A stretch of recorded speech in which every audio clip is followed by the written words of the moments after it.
나르시시즘이라고 하는 단어가 있습니다. 자기 도취적인 자기애라고 하는 정의를 가지고 있죠. 신앙적으로 말하면 자기를 너무 사랑하고 자기 숭배에 빠져버린 사람들을 지칭하는 심리학적인 단어입니다.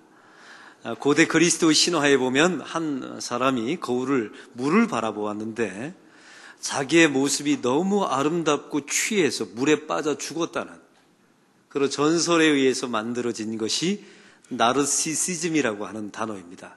혹시 요즘 여러분을 보면서 거울을 보면서 내 모습이 너무 예쁘다 이렇게 생각되시는 분들은 정신과적인 문제를 한번 깊이 생각해 보시면 될 것 같습니다. 스코트 벨이라고 하는 사람이 나르시즘에 빠진 사람들이 가지고 있는 5가지 특성이라는 책을 지었습니다. 자기 숭배, 자기 애에 빠진 사람들이 가지고 있는 5가지 특성이 있다 합니다. 첫 번째는 자기 거만입니다.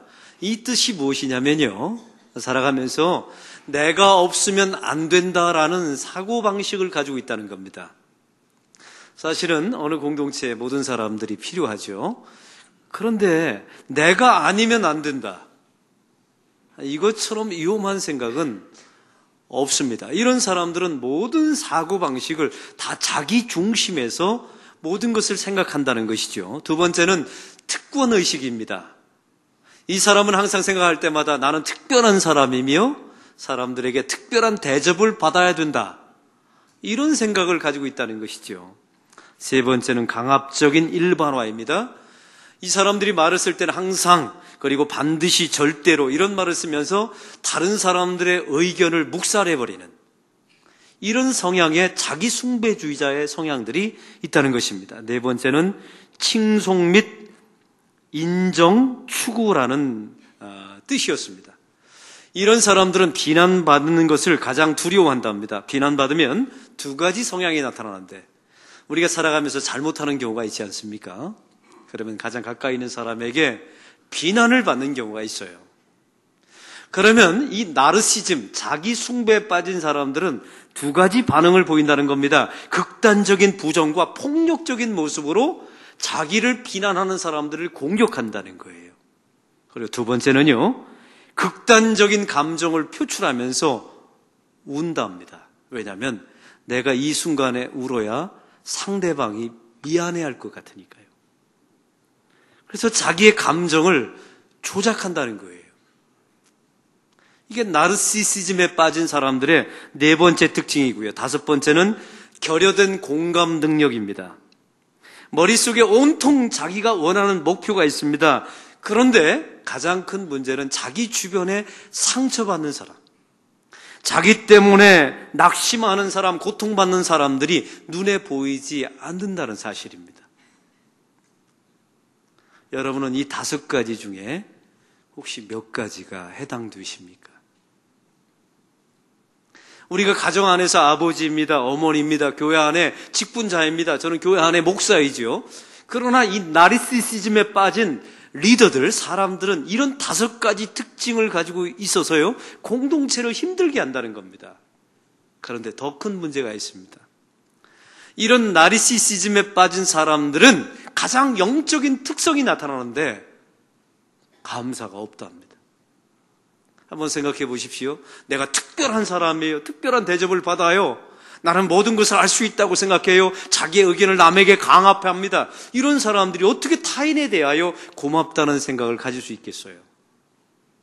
하나님께 대하여 감사할 수 없다는 것이죠. 오늘 말씀 우리는 루스드라에서 벌어진 사건들을 보고 있습니다. 이 말씀을 통하여 특별히 근원적 감사, 환경과 어떤 여건에 상관없이 우리가 항상 하나님께 감사할 수 있는 비결이 무엇일까? 우리가 살펴보기를 원합니다. 지금 바울과 바나바는 루스드라에 도착해 있습니다. 여기까지 오게 된 과정을 잘 아시겠죠? 어떤 때는 요양차 도망갔던 곳도 있었습니다. 어떤 때는요, 핍박을 받아서 고난받아서 도망갈 수밖에 없었던 곳도 있었습니다. 그래서 루스드라까지 이 바울과 바나바가 타인의 힘에 의하여, 그 타인은 바로 하나님의 강권하심에 힘입어서 여기까지 오게 된 것입니다. 와보니까 알게 된 것 한 가지가 있어요. 바로 하나님께서 오래전부터 한 사람을 구원하기로 계획하셨으며 바로 그 복음을 들으려고 준비했던 한 사람을 주님께서 예비하셨다는 사실이죠. 그 사람이 바로 날 때부터 걷지 못했던 안진뱅이였습니다. 바로 이 사람에게 하나님께서 주목하셨던 것입니다. 그리고 오늘 성경에 우리 지난주 말씀을 들었지요. 사도 바울이 말씀을 전할 때 그 날 때부터 걷지 못하는 안진뱅이가 믿음을 가지고 주목합니다. 온 힘을 다하여 집중하여 그 말씀을 듣죠. 바로 그것이 그 믿음이 바울의 눈에 보였다는 겁니다. 믿음은 눈에 보입니다.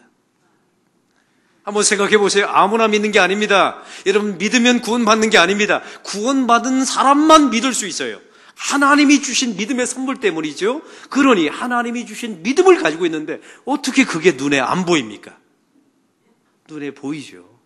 다 눈에 보입니다. 오늘 성경에 너의 발로 일어나 걸으라, 이 바울이 안진뱅이를 일으켜 세우고 고쳐줍니다. 그런데 한 가지 문제가 있었어요. 루스드라 사람들이 바나바와 바울을 지상에 내려온 신으로 여겼다는 겁니다. 그리고 이들 앞에 소를 잡고 화환, 꽃을 나려내놓고 제사상을 차린 거예요. 오늘 12절에 그 말씀이 나와 있습니다. 우리 12절을 다 같이 읽겠습니다.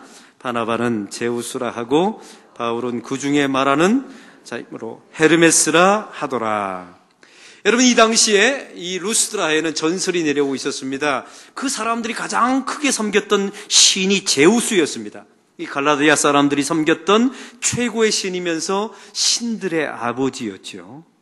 제우스 조각상을 보면 한 가지 특징이 있습니다. 나이 많은 제우스가 수염이 길고요, 자기 옆에 수종 드는 사람을 항상 데리고 다녀요. 그 수종 드는 사람의 이름이 바로 헤르메스입니다. 헤르메스라는 뜻은 이렇습니다. 말씀을 전하는 자, 가르치는 자, 설교하는 자라는 뜻이고요. 그러면 이 제우스와 헤르메스는 어떤 관계이냐면 주종의 관계였어요. 주인과 하인의 관계. 또 어떤 신화에 보면 아버지와 아들과의 관계였다는 말이에요. 이런 신화가 루스드라 가운데 오랜 기간 동안에 쭉 흘려내려왔어요. 그런데 어느 날 때부터 걷지 못하는 자를 고치는 사람을 보았거든요. 그래서 신이 이 땅에 내려왔다. 그리고 한 사람의 이름은 제우스요, 한 사람은 헤르메스라고 이름을 붙여주게 된 겁니다. 그런데 오늘 성경에 보니까 바나바의 이름을 제우스라고 했고 바울의 이름을 헤르메스라고 했다는 겁니다. 여기에는 두 가지 이유가 있습니다. 제우스가 최고의 신이며 아버지 신 아닙니까? 그러니까 바나바가 그 당시에는 나이가 많았고 아마 이렇게 풍채도 좋았던 것 같아요. 근데 바울은 문제가 있었습니다. 못생겼어요. 그리고 체격도 아주 왜소했고요, 수염도 별로 없었답니다. 그래서 사람들이 뭐라고 붙였다고요? 헤르메스라고, 말씀을 전하는 자, 가리키는 자, 설교하는 자라는 이름의 뜻을 헤르메스라고 이름을 붙였다는 거예요. 저 같으면 기분이 굉장히 나빴을 것 같습니다. 아니면 사람들에게, 루스드라 사람들에게 분명히 이렇게 말했을지도 몰라요. 순서 바꾸라고. 여러분 한번 생각해 보세요. 지금 누가 이 사람을 고쳤습니까?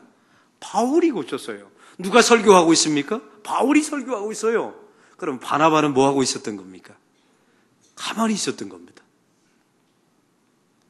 그런데 이 마을의 사람들이 이 바나바를, 가만히 있었던 사람을 최고의 아버지신 제우스라고 이름을 붙이고 자기는 그 수종드는 자, 아들뻘 해당되는 헤르메스라는 이름을 지어주면 여러분 기분이 인간적으로 생각해봐도 얼마나 나쁘겠습니까? 근데 오늘 성경에 보니까 이에 대하여 바울은 단 한마디도 말하지 않았다는 것입니다. 왜 바울은 이 순서가 바뀌었는데 왜 아무 말도 하지 않았을까요? 자기의 연약함을 인정했기 때문에 그렇습니다. 사문서였던 바울과 데클라 행전이라고 하는 책이 있습니다. 이게 성경은 아닌데요, 이 당시 시대 상황을 잘 서술했던 책입니다. 거기에 보면 이 바울의 외모에 대하여 다음과 같이 기록하고 있습니다. 그 책을 여러분에게 읽어드리겠습니다. 그는 다가오는 바울을 보았다. 작은 덩치에 머리는 벌겨졌고, 이게 대머리라는 뜻이죠. 그리고 다리는 안짱다리였으며 몸은 땅땅했다. 눈썹은 서로 붙었고 코는 꽤 길었으며 매부리 코였고요. 그러나 그의 얼굴에는 은혜가 넘쳤다. 때로는 사람처럼, 때로는 천사처럼 보였다. 이게 데클라잉존이라고 하는 사문서에 나와 있어요. 한마디로 말하면 못생겼다는 겁니다. 그리고 기도가 필요한 얼굴이었대요. 사도 바울의 얼굴이 말이죠. 사랑하는 성도 여러분, 우리는 여기서 한 가지 자기 숭배와 자기 애를 버리는 방법을 한 가지 발견하게 됩니다. 자기 숭배와 자기 애를 버려야 하나님께 감사, 이웃에게 감사할 수 있거든요. 그러면 도대체 자기 숭배를 버릴 수 있는 첫 번째 길이 무엇일까요? 오늘 성경은 말합니다. 자기 자신의 부족함을 인정하고 고백해야 된다는 것입니다. 바울은 말합니다. 고린도 후서 10장 10절에 자기 자신에 대해서 이렇게 말합니다. 몸으로 대하여는 약하고 그 말은 시원하지 않다 하니 라고 말하고 있습니다. 자기 자신에 대하여 나는 약하다, 나는 말을 잘 못합니다 라고 스스로 말했다는 거예요. 이게 남이 말한 게 아닙니다. 자기 스스로 자기 자신에 대하여 이런 고백을 하고 있지요. 사도 바울은요, 자기 죄성에 대해서도 마찬가지입니다. 초기 서신에 보면 나는 작은 자이다 라고 말하죠.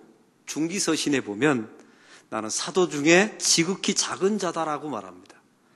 이 사도 바울이 순교 직전에는 뭐라고 말하는 줄 아세요? 나는 죄인의 괴수라고 말합니다.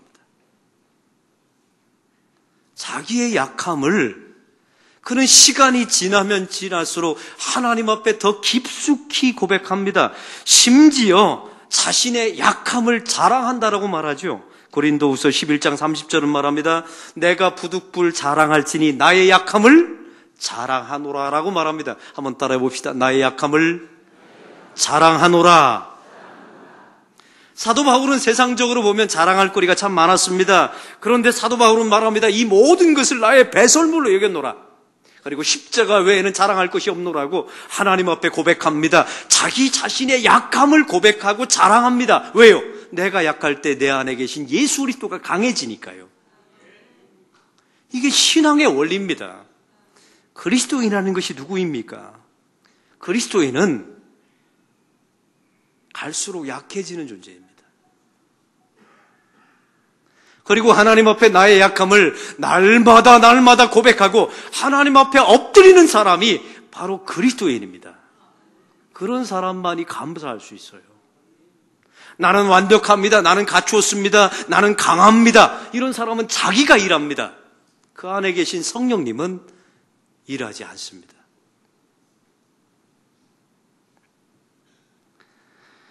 거짓의 사람들이라고 하는 아주 기독교의 유명한 서적을 지은 스카펙이라고 하는 박사님이 계십니다. 이분은 정신과 의사이면서 신학자이면서 저술가입니다. 거짓의 사람들이라고 하는 책입니다. 그 책에 보면 나르시시즘에 대해서 이런 내용이 나옵니다. 제가 읽겠습니다. 인간이 가진 악의 가장 본질적인 심리적인 문제는 바로 나르시시즘이다. 자기 숭배이다. 악성 나르시시즘의 특징은 복종할 줄 모르는 자기 의지에 있다. 사탄은 그리스도가 자기보다 우월하다는 하나님의 판단을 받아들일 수 없었다. 왜냐하면 자기가 자기의 불완전함을 인정할 수 없었기 때문이다. 이런 내용이 나와요. 아주 기가 막힌 내용입니다. 사탄이 하나님께서 사탄 앞에서 말합니다. 너보다 그리스도가 훨씬 뛰어나다. 이걸 못 받아들였다는 겁니다. 왜요? 사탄은요, 자기의 부족함을 인정하지 않는 존재라 합니다. 사랑하는 성도 여러분, 이런 사람들은 항상 이렇게 말하죠. 나는 완벽합니다. 나는 강합니다. 나는 할 수 있습니다. 나에게는 문제가 없습니다. 라고 말하죠. 그런데 문제가 벌어지잖아요. 그런 사람들 주변에 문제가 더 많이 벌어져요. 그러면 한번 생각해 보십시오. 나는 문제가 없다라고 생각했는데 문제가 벌어지면 이 문제를 어떻게 처리할까요? 저 사람이 문제이기 때문에 벌어진 것이다라고 뒤집어 씌웁니다. 이게 바로 사탄적인 속성 나르시시즘이 가지고 있는 영적인 폐해라는 것입니다. 이런 사람들 안에 감사가 나올 리가 없죠. 감사의 근거가 없다는 것입니다. 이번 올림픽에 펜싱 선수 한 명이 우리나라의 신드롬을 일으켰습니다. 나는 할 수 있다, 나는 할 수 있다. 이 친구가 우승하리라고는 아무도 상상을 못했지요. 근데 마지막 순간에 나는 할 수 있다, 나는 할 수 있다 라고 외치고 가서 정말로 1등을, 금메달을 땄어요. 그래서 온갖 모든 사람들이 다 외쳤지 않습니까? 나도 할 수 있다, 나도 할 수 있다. 이 안에 엄청난 함정이 있다는 사실 아십니까? 그렇게 말하는 것은 그리스도인이 아닙니다. 그리스도인은 이렇게 말해야 합니다. 하나님, 저는 약합니다. 저는 부족합니다. 저는 할 수 없습니다. 그러나 내 안에 계신 그리스도가 강해지시면 할 수 있습니다. 주님, 제 안에서 일해 주십시오. 이게 그리스도인입니다. 이런 사람들 안에 감사가 나온다는 것입니다. 그리고 일이 잘 되면 하나님께 영광을 돌리게 된다는 것이죠. 바로 여기에 성도들의 기본이 있어야 합니다. 근원적 감사는 자기 자신의 약함을 하는 겁니다. 나는 철저하게 하나님 앞에 부족한 존재라는 사실을 날마다 고백하는 거예요. 그리고 하나님 앞에 날마다 엎드려서 주의 자비하심을 구하는 그 사람을 통해서 하나님이 그 안에서 일하십니다. 그리고 그런 사람들 안에 좋은 열매가 일어나요. 이걸 잊지 마시기 바랍니다. 오늘 사도 바울이 보인 반응을 보십시오. 제사상을 차립니다. 이게 엄청난 일 아닙니까? 내가 한 게 아니라 하나님이 하셨잖아요. 근데 자기 자신에게 제사상을 차려놓고 경배하려고 하니 이게 얼마나 망측한 일입니까? 그래서 옷을 찢고 소리를 지릅니다. 이렇게 말한 겁니다. 내가 한 게 아닙니다. 하나님께서 하신 것입니다. 영광을 받으실 분은 따로 있습니다. 그분은 바로 내 뒤에 계신 예수 그리스도이시며 하나님이십니다. 할렐루야. 이 고백을 하게 된 거예요. 그래서 사도 바울이 15절에 말합니다. 우리 15절 다 같이 읽겠습니다. 이르되 여러분이요 어찌하여 이러한 일을 하느냐? 우리도 여러분과 같은 성정을 가진 사람이라. 같은 성정을 가진 사람이라라고 말합니다. 여러분, 같은 성정이라는 뜻은 헬라어 원문에 보니까 이렇게 나와 있습니다. 당신과 동일한 것을 겪다. 당신과 하나도 나는 다를 바가 없다. 나는 특별한 사람이 아닙니다. 이걸 바로 하나 고백했다는 것입니다. 여기 바로 두 번째 영적인 비결이 있어요. 나르시시즘, 이 자기 숭배, 자기 애를 극복하려면 내가 특별한 존재가 아님을 고백하셔야 합니다. 같은 성정을 가지고 있다라고 사도 바울이 고백하지 않습니까? 그런데 이건 달라요. 하나님께서 우리에게는 항상 말씀하십니다. You are special. 너는 특별해. 만세전부터 너를 선택해서 내가 너를 사랑해. 나의 아들까지도 너에게 허락했어. 하나님은 항상 말씀하세요. You are special. 라고 말합니다. 맞습니다. 그러면 우리는 뭐라고 대답해야 합니까? I am special이라고 대답하면 안 됩니다. 성경에 나와 있는 모든 사람들은 이렇게 고백했어요. I am not special. 주님, 저는 주의 은혜를 받을 만큼 특별한 사람은 아니었습니다. 저는 너무나 평범한 사람이었고 주의 은혜를 감당할 수 없는 사람입니다. I am not special. 바로 이런 고백을 하는 사람들이 감사가 나온다는 것이죠. 가정도 마찬가지입니다. 자기 배우자에게 언제 감사가 있습니까? I am special이라고 대답하는 사람은 교만해지는 겁니다. 상대방에게 문제를 지적하죠. 그럼 I am not special. You are special. 아내에게 말하죠. 당신은 특별한데 특별하지 못한 나를 만나서 고생하고 있다고. 바로 그 말이 감사가 되는 것 아닙니까? 영적인 원리도 똑같습니다. 우리 안에 하나님께서 말씀하십니다. You are special. 주님, 그러나 저는 특별하지 않습니다. 주님, 저의 삶을 제가 잘 아는데 저는 죄인에 불과합니다. 이렇게 고백하게 될 때 진정한 근원적 감사가 터져나오게 될 줄로 믿습니다. 루스드라 사람들이 말합니다. 이 사도 바울에게 말하죠. You are special. 이때 사도 바울이 말합니다. I am not special. 나는 당신과 같은 경험을 하는 사람들입니다. 바로 여기에 감사가 있었던 겁니다. 베드로도 마찬가지죠. 사도행전 3장에 보니까 날 때부터 안진뱅이를 일으켰습니다. 그때 베드로가 뭐라고 말합니까? 우리 개인의 권능과 경건으로 이 사람을 걷게 한 것처럼 우리를 주목하여 보느냐? 예수를 주목하라라고 이 베드로가 말하지 않습니까? 이 베드로가 고넬료 집안에 찾아갑니다. 고넬료가 찾아와서 그 앞에 절하지 않습니까? 이때 뭐라고 말합니까? 나도 사람이다 라고 말합니다. 나도 당신과 동일한 성정을 가진 사람이다 라고 고백하죠. I am not special. 바로 여기에 은혜가 있는 겁니다. 여기에 감사가 있는 것이죠. 겨우겨우 이렇게 만류해서 바울과 바나바는 자기 앞에 놓여있는 제사상을 치웠습니다. 여기까지는 문제가 없어요. 근데 오늘 성경에 보니까 그 다음에 어마어마한 반전이 일어납니다. 이 상황을 한번 생각해 보세요. 지금 사람들이 이 마을에 제우스와 헤르메스가 나타났다. 이 날 때부터 걷지 못하는 사람을 고쳤으니까 말이죠. 그래서 그 앞에다 제사상을 차리고 You are special, you are special. 당신은 특별합니다. 당신은 우리의 신입니다. 라고 말했어요. 근데 이 사람들이 어떻게 돌변하는지 오늘 성경 19절을 보겠습니다. 다 같이 읽겠습니다.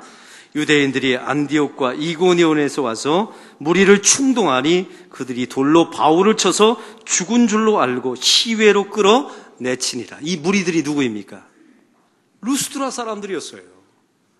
조금 전까지 이 사람들이 뭐 했다고요?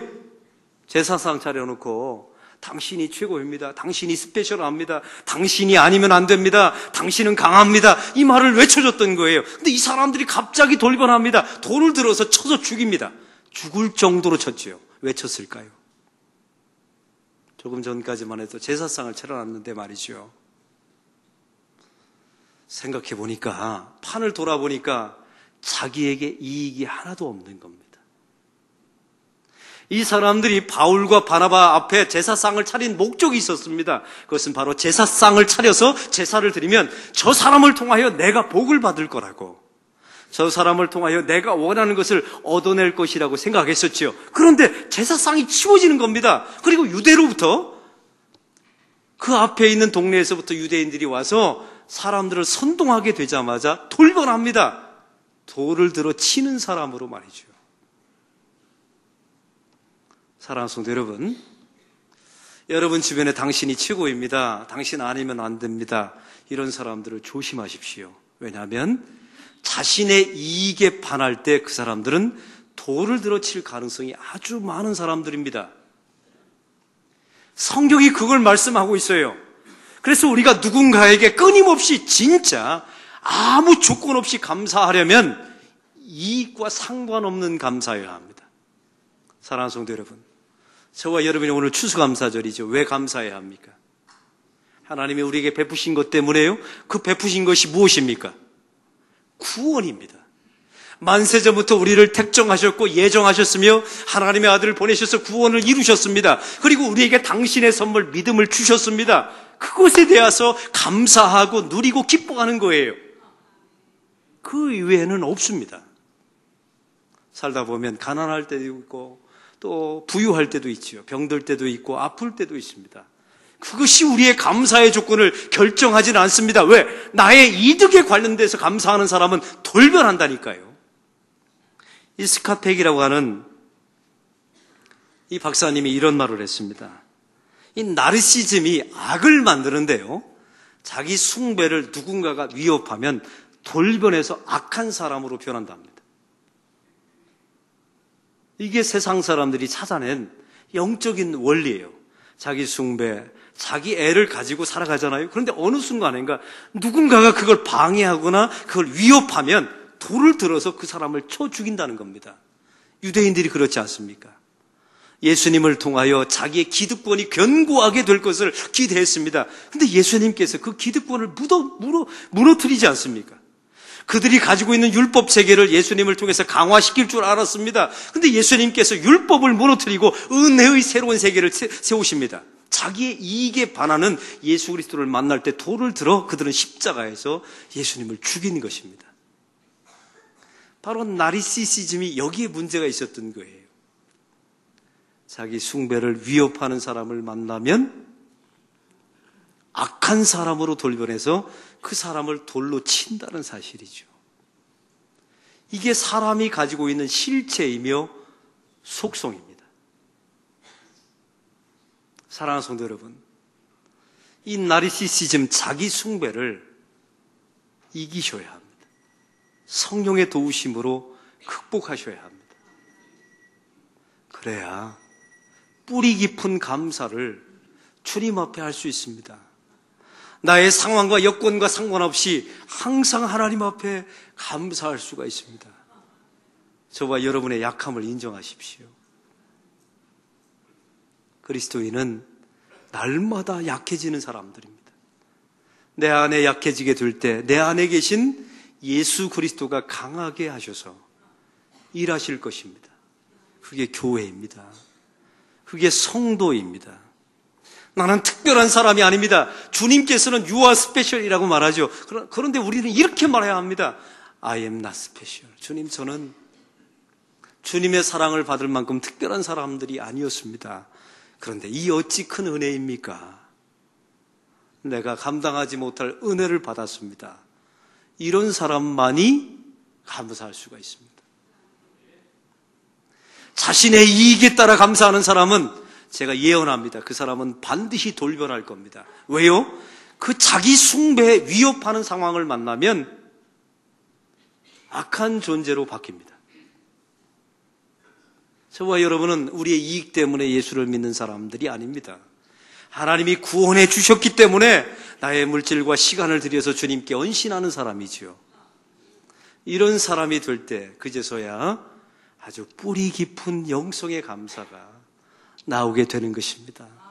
어떤 환경 속에서도 항상 감사할 수 있는 그런 견고한 하나님의 백성들이 될 것입니다.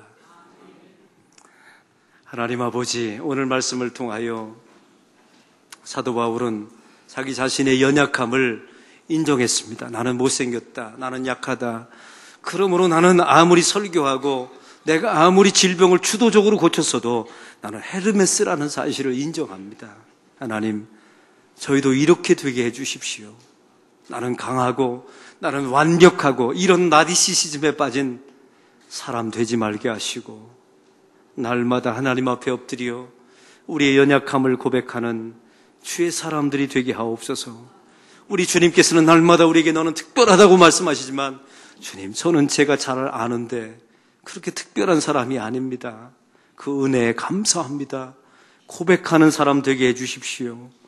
이익을 위하여 교회 다니고 예수 믿는 사람이 아니라 이미 만세전부터 우리를 특정하시고 구원해 주신 그 은혜에 감사하여 오늘도 주님 앞에 나와 예배하고 주님 앞에 헌물 드리고 주님 앞에 나와 봉사하는 주의 사람들이 되게 하여 주시옵소서.